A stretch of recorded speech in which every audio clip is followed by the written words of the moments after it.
Mais on va prendre quelques instants pour revenir au message précédent. Jude, un homme transformé. Et ceux qui s'en souviennent, j'avais utilisé cette image-là de la chenille qui se transforme en papillon. Quel exemple extraordinaire! Wow! C'est ça la vie chrétienne. On vit comme une chenille jusqu'à notre conversion. C'est ce que j'ai fait dans ma vie jusqu'à l'âge de 23 ans. Et à 23 ans, j'ai pris une décision pour le Seigneur et wow, je suis devenu un papillon. Puis vraiment, je peux vous le dire, j'ai vu des changements. J'ai vraiment vu mon envol et je ne suis pas tout seul à l'avoir vu. Il y en a d'autres qui me l'ont dit aussi. Mais voyons non, c'est quoi qui se passe avec toi? Hein? Tu sais, quand le Seigneur te transforme, ça ne vient pas de toi. Là, tu sais. Et le verset 1, ça disait dans Jude, serviteur de Jésus-Christ et frère de Jacques, à ceux qui ont été appelés. Et ça, c'est intéressant. Dans cette phrase-là, le premier verset, il y a comme 3 temps de verbes. Ceux qui ont été appelés, c'est au passé. Ceux qui sont aimés en Dieu le Père, c'est au présent. Et ceux qui sont gardés pour Jésus-Christ, c'est le futur. Jésus revient. Si vous ne le savez pas, je vous l'annonce. Savez-vous qui est Jude? Je vais vous l'avouer, moi, avant de préparer ce message-là, pour moi, Jude, c'était Jude. Mais je ne savais pas plus que ça. Mais en creusant, en cherchant, je me suis rendu compte c'était qui. Et savez-vous de quel Jacques il est question ici? Parce qu'il y a plus qu'un Jacques dans les Écritures. Et donc, dans ce texte, Jude et Jacques sont les demi-frères de Jésus. Et c'est d'eux dont il est question dans Jean 7 et 1 Corinthiens 15. Et voici ce que ça dit. Jean 7, ses frères, parce que Jésus avait des frères, mais en fait, c'est des demi-frères, parce qu'on sait que Jésus avait été conçu par le Saint-Esprit. Ses frères non plus ne croyaient pas en lui. C'est pour ça que Jésus a dit, nul n'est prophète en sa maison. Il vivait, lui. Il y avait de la persécution, puis ça commençait dans sa maison. C'était pas quand il prêchait, c'était quand il mangeait à table, quand il était avec ses demi-frères et ses demi-sœurs, avec sa mère. Et 1 Corinthiens 15 dit, après la résurrection, ça s'est passé après la résurrection, Jésus est apparu à Jacques. Jacques, c'est son demi-frère, puis à tous les apôtres. Et après la résurrection, en bleu, Jacques et Jude ont eu la foi. C'est pas parce que Jésus était leur demi-frère qu'ils ont eu la foi, voyons donc. C'est pas parce que ton frère, ta sœur, ta mère, ton père, ou ton enfant, ou ta grand-mère croient en Jésus que toi, automatiquement, tu crois en Jésus. Tu sais, c'est génétique. Je suis chrétien, tout le monde autour de moi devient chrétien. C'est pas de même que ça marche, la foi. C'est une décision personnelle. Donc, Jacques et Jude ont eu la foi. Ils sont devenus disciples de Jésus. Jacques est devenu le leader clé de l'Église de Jérusalem. Et il y a plusieurs versets dans le livre des Actes qui nous confirment ça. Et Jude a composé une riche épître de 25 versets. Peut-être que vous vous dites, c'est pas important, 25 versets. Je vais lire Matthieu, ça c'est important. 28 chapitres. Ça, il y a du stock là-dedans. Ah ouais? Lesquels livres ont été canonisés, reconnus comme inspirés de Dieu? Matthieu a-t-il été reconnu? Oui. Jude a-t-il été reconnu? Oui. Lequel a le plus de valeur? Ni un ni l'autre. Les deux sont importants. Et je vous le dis, quand tu prends le temps de lire un livre comme il faut, wow! Prends le temps de lire un petit livre, prends le temps de lire un grand livre, puis tu vas t'apercevoir que les deux ont des messages pour toi. Aujourd'hui, au sein de nos églises, l'Évangile est souvent propagé des parents aux enfants de génération en génération. C'était le cas aussi parmi le peuple juif. Mais ce n'est pas la famille qui sauve, c'est Jésus le Seigneur qui est aussi le Sauveur. En bleu. Ce n'est pas parce que des enfants fréquentent une église évangélique qu'ils vont être sauvés. Regardez autour de vous, vous allez le voir. Voyons donc. Ça n'a jamais sauvé quelqu'un de venir à l'église évangélique. Il n'y a rien dans les murs, dans le plafond, dans le plancher, dans l'eau qu'on boit ici qui va te sauver. C'est une décision personnelle, ça vient du cœur. Peut-être que quelqu'un de votre entourage vous a dit que c'était à l'église évangélique, que le salut par la grâce, par le moyen de la foi, ça c'est tiré de Éphésiens 2, et cru, prêché et enseigné, et c'est pourquoi vous venez le dimanche. Et ça, c'est un appel que je fais. S'il y a quelqu'un ce matin qui a un doute sur sa vie, attends pas. Prends une décision aujourd'hui. Si tu ne sais pas à qui le faire, à qui le demander. Va voir un diacre ou va voir quelqu'un qui est impliqué dans l'Église ici depuis longtemps et la personne va se faire un plaisir de dire le chemin vers le ciel, le chemin vers le salut. J'ai des gens qui ont dû prendre position personnellement pour Jésus, leur Seigneur et Sauveur. Et pensez-y, c'était leur demi-frère, puis à un moment donné, c'est devenu leur Seigneur et Sauveur. Wow! J'imagine comment ça devait être. Je ne sais pas quel mot dire, là. Capoter, ça se dit-tu? On va dire que c'est en québécois matin, ce mot-là. Capoter. Tu sais, Jésus, il voyait bien qu'il ne croyait pas en lui. Puis à un moment donné, bang, après la résurrection, et on dit, c'est donc vrai. Jésus était vraiment le Seigneur et le Sauveur. Et oui, c'est vrai. Et c'est pour ça qu'on est ici ce matin. Parce que Jésus est Seigneur et Sauveur. Et là, je dis, comme Marie, leur mère, l'avait fait avant eux, qu'en est-il pour vous? Êtes-vous sauvés par la grâce, par la foi? Venez-vous à l'Église parce que vos parents ou vos amis viennent ou pour faire plaisir à quelqu'un de votre entourage? Je ne sais pas les bonnes raisons. Je suis venu ce matin, savez-vous pourquoi? Je ne savais même pas qui allait être là. Je ne savais même pas combien que vous seriez. Mais pourquoi je suis venu? Parce que je prêchais. Oui. Mais pour qui je prêche? Pour le Seigneur? Non, il n'y a pas besoin de m'écouter. Il n'y a pas besoin de moi. Il n'y a pas besoin de nous. Il n'y a pas besoin de personne ici. C'est une grâce qu'on a de pouvoir le connaître et le servir.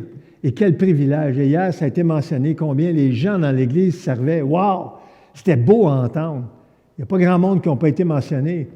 L'Église, c'est une famille.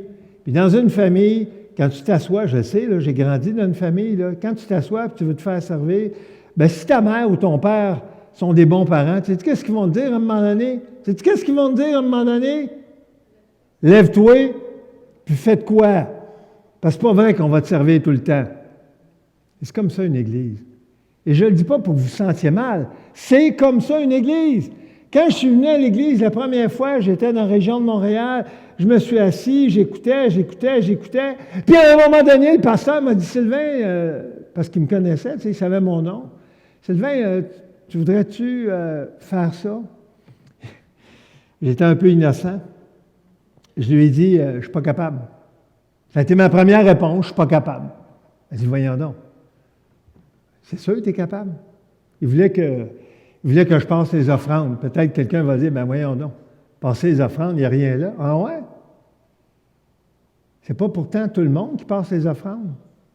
Il y a du monde qui sont toujours restés assis pendant que les offrandes, bien là, on ne passe plus les offrandes, mais en tout cas, il y a eu un temps où on passait un panier. Tu sais, tout à l'heure, là, à la scène, c'est pas tout le monde là, qui s'est levé. Pourquoi? Je me souviens, même quand Sonny a demandé, je me souviens plus, c'était pour, je pense que c'est pour ça, c'était pour la scène. Il me semble, il y a quelques semaines, Sonny a dit, je peux-tu le faire? J'ai tellement aimé ça. C'est une femme, Sonny, c'est comme, je ne sais pas, Sonny, moi, ça me fait penser à Sonny, le soleil. Puis ta femme, on dirait qu'elle a du soleil en elle. Mais toi, tu vis avec, tu serais bien placé pour le dire. Est-ce que je me trompe? Elle a du soleil en elle? C'est pas vrai. Donc, c'est vrai, là. Aïe, aïe, wow! Je suis content. Hier, j'ai eu une inspiration. Je me suis dit, Sonny apporte tellement bien son nom. Bien là, j'ai une confirmation. Mais tu sais, j'aimais ça, voir ça. Qu'est-ce que vous attendez? C'est pas mon message là, que je suis en train de faire, là. C'est un appel pour le salut. C'est un appel pour le service. Mais c'est pas pour moi que vous allez le faire. Même s'il y avait un pasteur, peut-être quelqu'un, il attend qu'on ait un pasteur. Il se dit, bon, s'il y a un pasteur, là, je vais me lever, là, puis je vais dire, « Hey, pasteur, qu'est-ce que je peux faire dans l'Église? » Attends pas qu'il y ait un pasteur. Tu n'as pas besoin d'un pasteur pour faire de quoi? Tu as juste besoin d'avoir le Saint-Esprit en toi qui te dit, « Faites quoi? Quoi? Qu'est-ce que je peux faire? » Va voir David, va voir François, ou va voir Cossal, puis demande-y. C'est des diacres, là, ceux qui ne savent pas c'est quoi, c'est des diacres. Puis dis-leur, j'aimerais ça faire de quoi dans l'Église? As-tu idée ce qu'ils vont te dire? Ils vont-tu te répondre, non, reste assis! T'es pas bon, t'es pas bonne, tu peux pas faire de quoi dans l'Église, t'es pas assez qualifié, t'as pas de diplôme. Je te garantis que c'est pas ça qu'ils vont te dire. Ils vont te dire, oui, tu peux faire de quoi? Tu peux faire le ménage des toilettes. Non, pas ça! J'ai un peu plus de talent dans ma vie, il me semble, que ça. Mais ça se peut qu'ils te disent autre chose. C'est une blague que je faisais. Mais le service commence là. Moi, j'ai commencé à passer le panier pour les offrandes il y a tout près de 40 ans, et ça a été comme ça que j'ai commencé mon service. J'ai un frisson qui me traverse quand je vous le dis, parce que j'avais répondu une stupidité au pasteur. J'avais dit, je ne suis pas capable. Quelle stupidité! Ça n'avait tellement pas rapport. Vous êtes tous capables, tous et toutes capables de faire quelque chose dans l'Église. Et attendez pas d'avoir un titre. J'en ai pas de titre. Je ne suis pas diacre, je ne suis pas pasteur. Il y a quelqu'un qui est déjà venu me voir pour dire, t'es pasteur, toi? Non, pourquoi? Ah, ben, t'as apporté le message. C'est pas de même, ça marche. Tu n'as pas besoin d'avoir un diplôme pour servir. Tu n'as pas besoin d'avoir un diplôme pour faire quoi que ce soit dans une église. Tu as juste besoin d'avoir un cœur disponible et disposé. J'ai fini. Prions. Ce n'est pas la fin du message en passant. C'est juste, on est au milieu. Seigneur, c'est bon d'être ici ce matin. Je ne filais pas top-notch quand je me suis réveillé, mais j'ai l'impression que tu me réveilles là, de plus en plus. Ma prière, Seigneur, ma première prière ce matin, c'est que tu prennes chacun et chacune qui est assis ici et que tu en fasses un serviteur et une servante. Ce n'est pas des diplômes que ça prend dans l'Église. Ça prend juste un cœur ouvert, disposé. C'est ça que ça prend. Mais ma prière, Seigneur, c'est que tu nous aides ce matin dans le message pour qu'on comprenne l'importance de l'Ancien Testament en 2023. Au nom de Jésus, je te prie. Amen. Versets 5, 6 et 7 de Jude, voici ce qui est écrit. On est en blanc en haut. « Je veux vous rappeler, à vous qui savez fort bien toutes ces choses, que le Seigneur, après avoir sauvé le peuple et l'avoir tiré du pays d'Égypte, fit ensuite périr les incrédules, qu'il a réservé pour le jugement du grand jour, enchaînés éternellement par les ténèbres, les anges qui n'ont pas gardé leur dignité, mais qui ont abandonné leur propre demeure. » Verset 7, « que Sodome et Gomorrhe et les villes voisines qui se livrèrent comme eux à la débauche et à des vices contre nature sont donnés en exemple, subissant la peine d'un feu éternel. » S'il y en a qui veulent se lever et sortir parce qu'ils se disent, « mais voyons donc, il ne va pas prêcher là-dessus un matin. C'est pas beau. Moi, je veux entendre parler de l'amour de Dieu. Je ne veux pas entendre parler d'un feu éternel. Je ne veux pas entendre parler des ténèbres. Je ne veux pas entendre parler que Dieu a fait périr les incrédules. Je veux entendre parler de l'amour de Dieu. C'est vrai, Dieu est amour. Est-ce qu'il est seulement amour? Est-ce qu'il est seulement amour? Si tu fais juste aimer quelqu'un, puis donner tout ce qu'elle te demande, puis toujours, tu veux de l'argent, je te donne de l'argent, tu veux mon char, prends mon char, tu veux une maison, je te donne ma maison, dis-moi ce que tu veux, je vais tout te donner. Tu vas créer un monstre. Tu vas créer un monstre. Et c'est pour ça que les parents qui pensent que dire oui à tout ce que leur enfant leur demande, ils n'ont pas idée combien ils vont créer un monstre. Et je peux vous en parler. J'ai été 32 ans dans l'enseignement avec des enfants de 5 ans et j'ai travaillé aussi au secondaire jusqu'à 17 ans. Et je peux vous le dire, les enfants gâtés pourris, là, c'était les pires élèves dans une classe. C'était les pires élèves. Parce que tout ce qu'ils te demandaient, ils pensaient que tu leur donnerais. Et tu le sais, Martin, tu as été dans l'enseignement assez longtemps, tu l'as encore pour savoir que tu ne dis pas oui à tout ce qu'un étudiant ou un élève te demande. Voyons donc. Tu vas gâter, non seulement pourrir la vie de cet élève-là et de cet étudiant-là, mais aussi la vie des autres, parce que lui, il va vouloir passer devant tout le monde. Ça, c'est tiré de la Bible, c'est tiré du livre de Jude, c'est un passage qui est inspiré du Saint-Esprit. Ça aussi, dans la Bible, ce n'est pas toujours des beaux messages d'amour avec de la ouate, c'est aussi ça. Et c'est important qu'on voit ça parce que notre Dieu n'est pas un Dieu d'amour seulement, mais il est aussi un Dieu de justice. Heureusement. Heureusement. Parce que moi, le Seigneur m'a repris plusieurs fois dans ma vie heureusement, parce qu'il ne m'avait pas repris, j'aurais fait des bêtises incroyables. Incroyables. Et c'est sa justice qui m'a sauvé de ces bêtises-là et qui me sauve encore de ces bêtises-là. Seigneur Dieu, 3 éléments que je veux qu'on voit ici particulièrement, et vous allez voir que c'est vraiment un lien direct avec l'Ancien Testament. Il a sauvé son peuple, il l'a sorti d'Égypte. Il a tué les incrédules, il les a gardés pour le jugement. C'est un peu bizarre, vous ne trouvez pas? Il les a tués, puis il les a gardés pour le jugement. Vous ne trouvez pas qu'il y a de quoi de bizarre? Quand quelqu'un est mort, comment il peut aller en jugement? Ceux qui ne le comprennent pas. Peut-être la résurrection, ça fait du sens quand on lit ça. Et il a livré Sodome et Gomorrhe et les villes voisines à un feu éternel. Eux autres, ils l'ont vécu le feu sur place, on the spot. Sur le spot, en tout cas. Ici, Jude fait référence à plusieurs événements de l'Ancien Testament qui impliquent l'intervention du Seigneur Dieu, après avoir sauvé le peuple et l'avoir tiré du pays d'Égypte. Et là, j'ai mis voir Deutéronome 4, 34, parce que lorsqu'on lit le livre de Jude, on le lit comme ça. On arrive à la fin, on fait quoi? On fait quoi? On passe au livre suivant. Est-ce qu'on a compris? Pas vraiment. On a compris ce qu'on a lu, mais est-ce qu'on va plus loin? Pas vraiment. Bien, la référence du texte après avoir sauvé le peuple et l'avoir tiré du pays d'Égypte, c'est entre autres dans Deutéronome 4, 34, un livre qui a été écrit il y a des milliers d'années, pas des centaines, des milliers d'années. Et voici ce qui est écrit dans Deutéronome.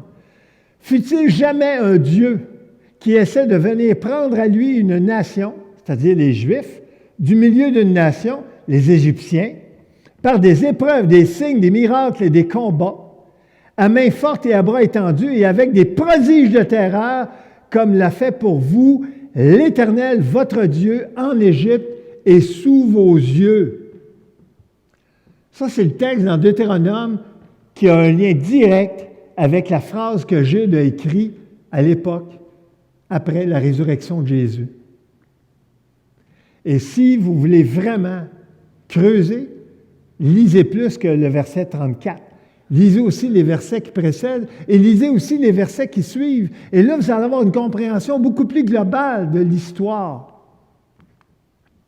Le deuxième point, je ne sais pas si vous remarquez en haut, en blanc, je l'ai mis en blanc pour que ce soit clair. Deuxième point, il a fait périr les incrédules qu'il a réservés pour le jugement du grand jour, enchaînés éternellement par les ténèbres. Wow! Je ne veux pas lire ça, ça me décourage. Non! C'est la vérité.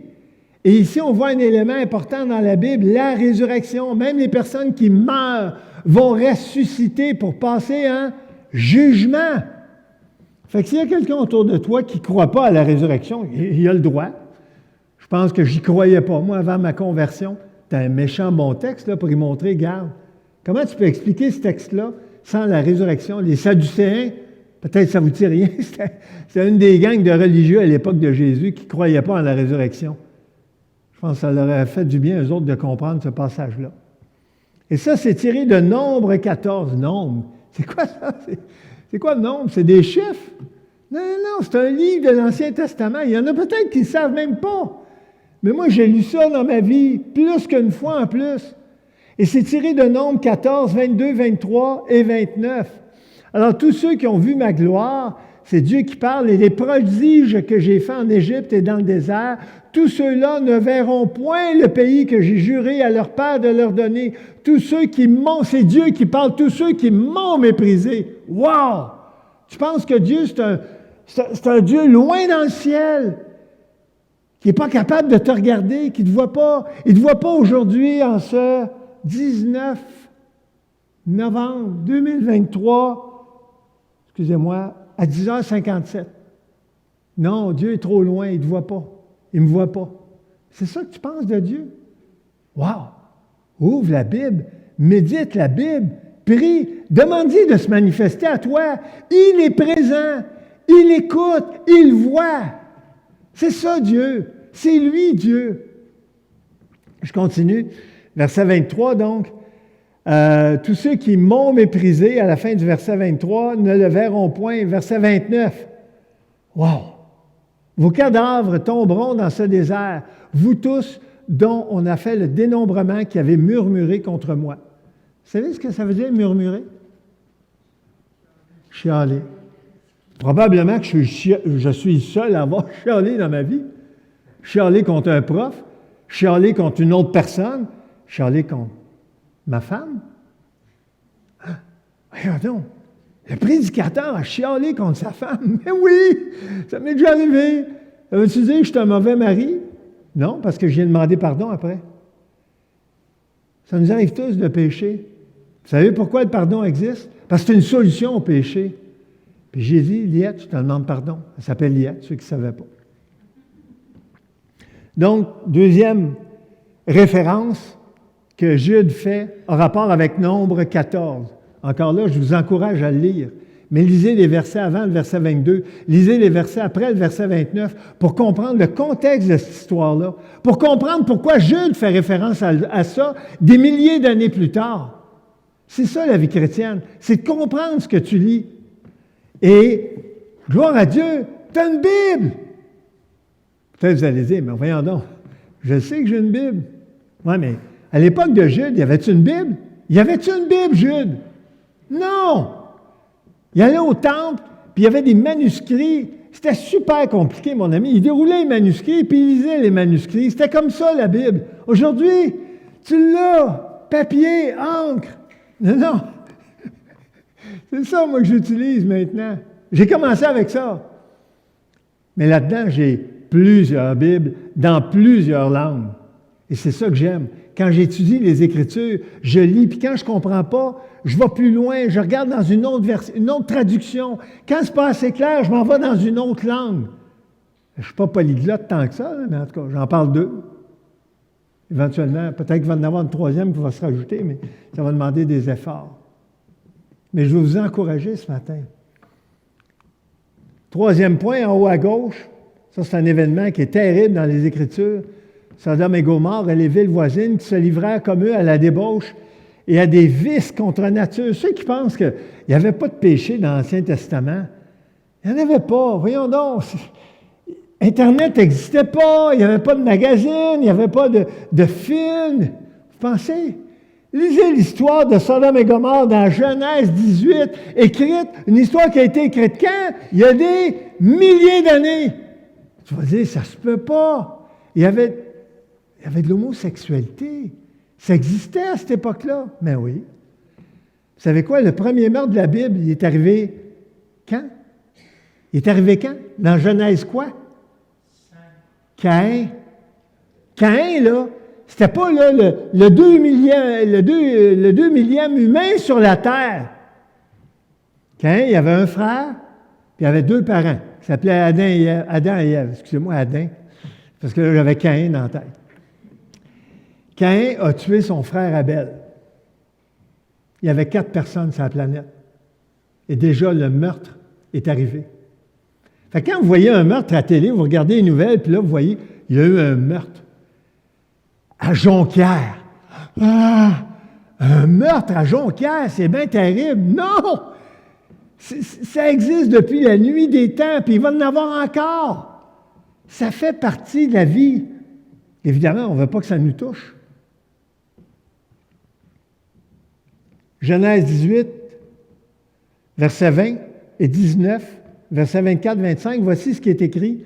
Et l'Éternel dit, le cri contre Sodome et Gomorrhe, hey, c'est pas jeune, là, ce texte-là, là, c'est accru et leur péché est énorme.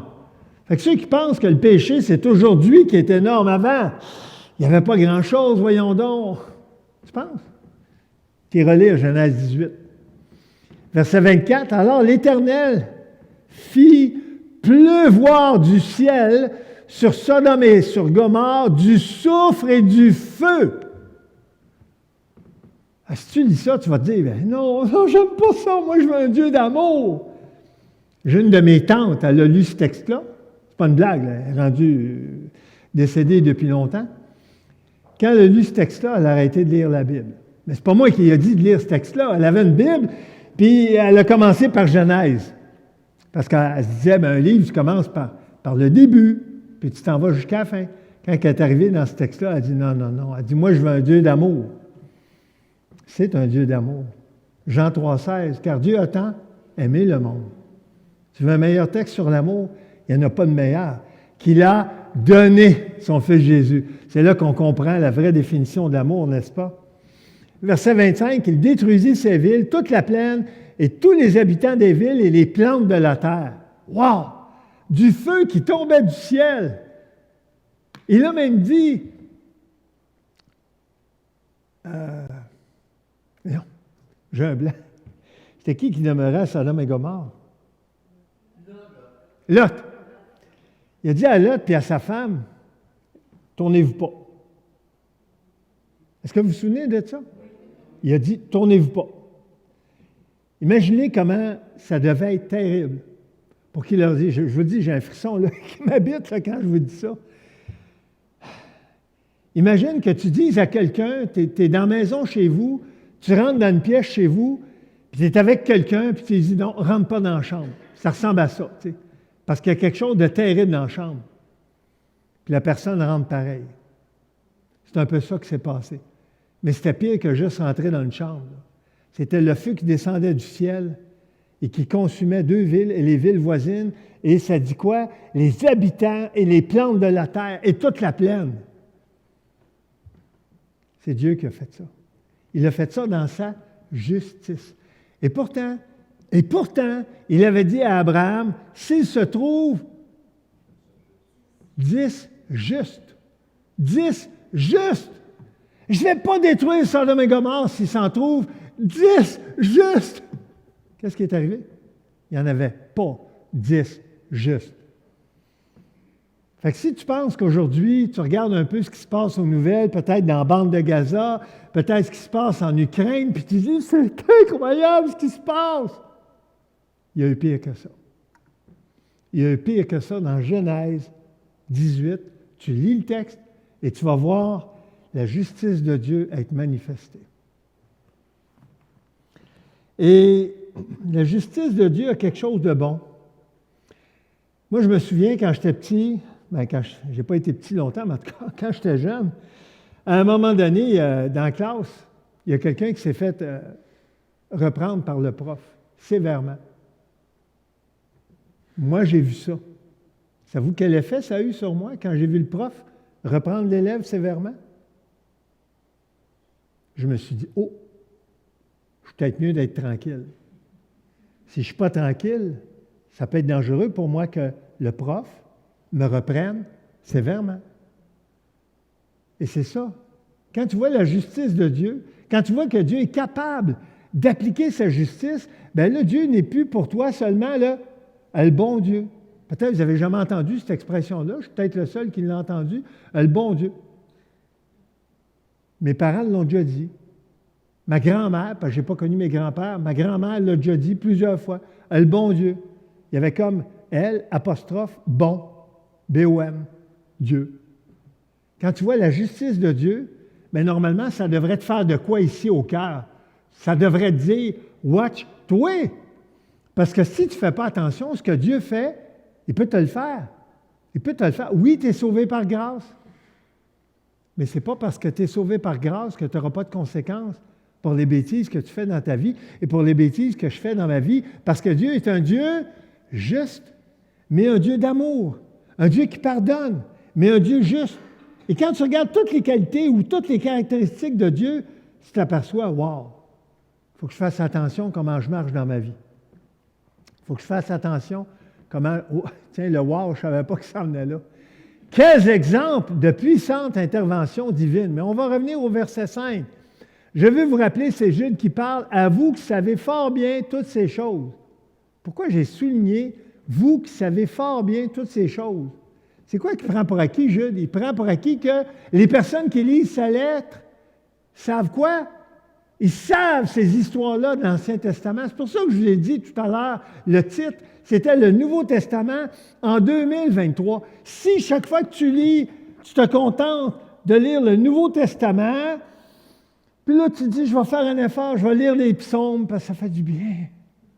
Les psaumes, c'est beau, c'est des belles histoires. Le roi David avait un cœur tendre. Mais tu te prives d'un paquet d'autres textes qui vont faire que tu ne connaîtras pas Dieu tel qu'il est. Dieu ne change pas. Ce qu'il était, il l'est. Ce qu'il est, il le sera. Je ne veux pas vous faire peur, parce que Dieu est un Dieu de grâce, un Dieu de pardon, un Dieu d'amour. Évidemment, il ne faut pas que tu restes juste là. Il est aussi un Dieu de justice, mais un Dieu de pardon. Et quand tu regardes toutes les caractéristiques de Dieu, tu es capable de marcher et de dire, « Pfiou, heureusement qu'il est tout ça. » Et toutes ces choses, est-ce que nous les savons fort bien? Je pense que ce matin, il y a peut-être des gens, quand j'ai lu Deutéronome, Nombre et Genèse, qui ont dit, « Wow, j'ai jamais lu ça. » Ou « Ça fait tellement longtemps que j'ai lu ça, je m'en souviens même pas. » Quand est-ce que vous avez lu un livre, un chapitre, un passage ou un verset de l'Ancien Testament? Je vais vous montrer de quoi, si vous me permettez. On est mathématiques, hein, les humains. Est-ce que vous êtes capable de voir la Bible? Ce que je tiens ici, là, c'est le Nouveau Testament. Ce que je tiens dans l'autre main, celle-là, là, c'est l'Ancien Testament. Est-ce que vous voyez? Le contenu de l'Ancien Testament, en termes de quantité, il n'est quand même pas rien. C'est tout ça, tout ça. Ça ne veut pas dire que tu restes dans l'Ancien Testament. Puis oui, quand tu lis l'Ancien Testament, bien, il y a des passages qu'il faut que tu fasses attention. Quand ça parle de l'époque des sacrifices, puis là, tu dis, bon, il faut que je m'achète des animaux pour faire des sacrifices pour que Dieu me pardonne. Non, non, non, non, non. Jésus est venu, il a vécu, il est mort. Et il était le dernier quoi? Sacrifice. Mais en plus, il était le souverain sacrificateur, le dernier. Donc, on n'a plus besoin d'offrir des sacrifices pour nos péchés.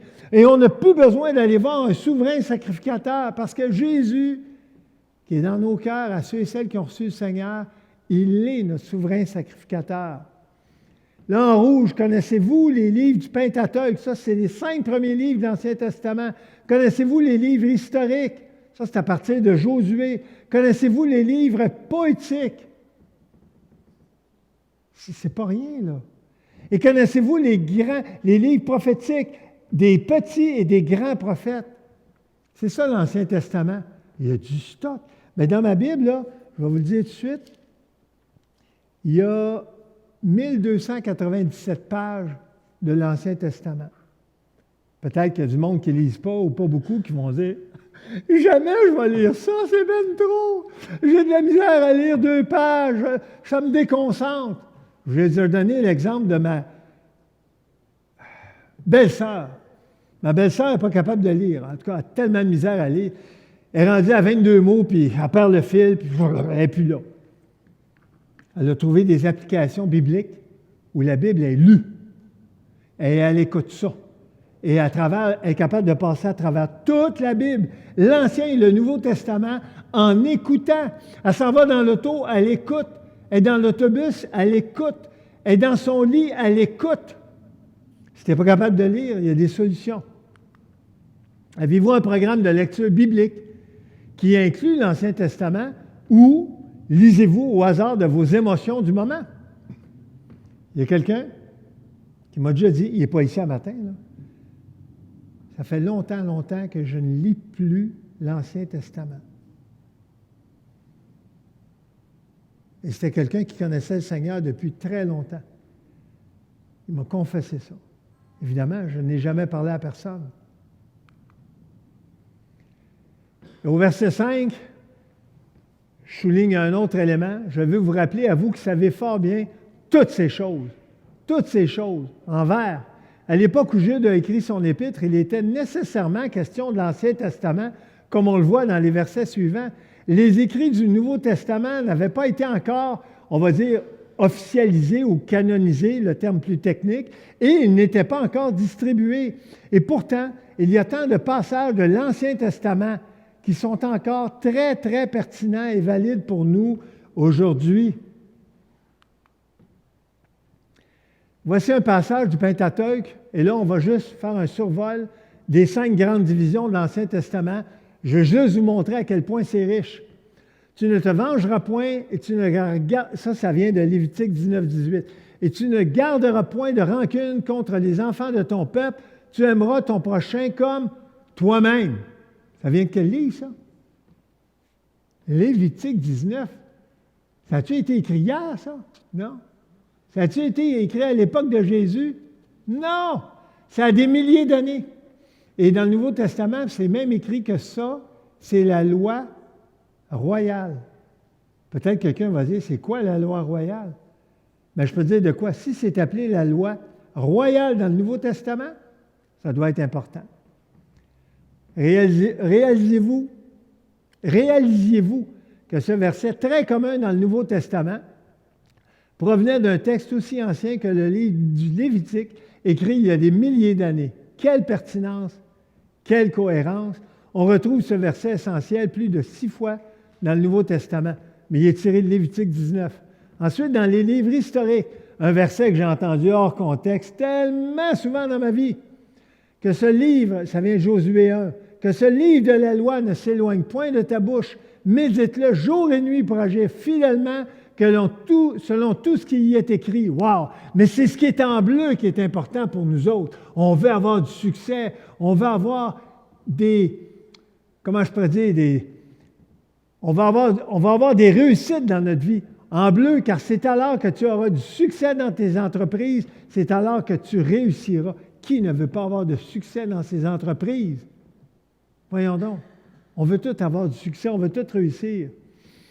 Et qu'est-ce qui était écrit? Au moment où ça a été écrit, ça, Josué 1, il y avait seulement 5 livres de la Bible qui étaient écrits. Genèse, Exode, je l'ai mis en rouge, Lévitique, Nombre et Deutéronome. Tous des livres qui ont été écrits il y a des milliers d'années. Fait que la prochaine fois que tu vas lire Josué 1,8 ou tu vas le partager à quelqu'un, n'oublie jamais quelque chose. Ça ne s'inspire pas des évangiles. Ça ne s'inspire pas des épîtres. Ça s'inspire des 5 premiers livres de la Bible. Ensuite, dans les livres poétiques, le psaume 22. Wow! Si tu veux lire un psaume vraiment touchant qui va te rappeler comment Jésus a été une personne incroyable, même dans l'Ancien Testament, voici ce qui est écrit. Il se partage mes vêtements. Ça a été écrit dans le psaume 22, bien avant que Jésus vienne ici sur terre. Il tire au sort ma tunique. Environ 1000 ans plus tard, les 4 évangélistes, pas 1, pas 2, pas 3, les 4 ont écrit la même chose. Ne déchirons pas sa tunique, mais tirons au sort à qui elle sera. On est en vers. Cela arriva afin que s'accomplisse cette parole de l'Écriture. Ils se sont partagés mes vêtements, ils ont tiré au sort ma tunique. Voilà ce que firent les soldats. Ça vient du psaume 22. Et c'est écrit 4 fois dans le Nouveau Testament. Dans les livres des grands prophètes, ce n'est pas parce qu'ils étaient grands en passant, c'est parce qu'ils ont beaucoup de versets. Il y a ce passage éloquent d'Ésaïe 7,14 sur la naissance du Sauveur et Seigneur, le Christ Jésus, notre Maître. Et voici ce qui est écrit, Ésaïe 7,14 en rouge. Le Seigneur lui-même vous donnera un signe. Voici, la Vierge deviendra enceinte. Comment une Vierge peut devenir enceinte? Voyons donc. C'est par une intervention divine. Elle enfantera un fils et elle lui donnera le nom d'Emmanuel. De qui est question? Il est question de Jésus. C'est un passage prophétique. Ce texte est cité littéralement dans Matthieu 1, 23, mais Ésaïe a vécu environ 700 ans avant Jésus-Christ. Cette prophétie est particulièrement puissante et riche car elle révèle la venue du Messie sauveur. Et la 5e référence que je vous montre d'un petit prophète, il y a ce verset dans Zacharie 9, 9. « Sois transporté d'allégresse, fille de Sion, pousse des cris de joie, fille de Jérusalem. Voici, ton roi vient à toi. Il est juste en jaune et victorieux. Il est humble et monté sur un âne, le petit d'une ânesse. » Ce texte en rouge, quel texte a été accompli au sujet de Jésus, notre Seigneur? Dans Matthieu 21, dans Jean 12, ce texte-là est là et il a été écrit dans Zacharie 9.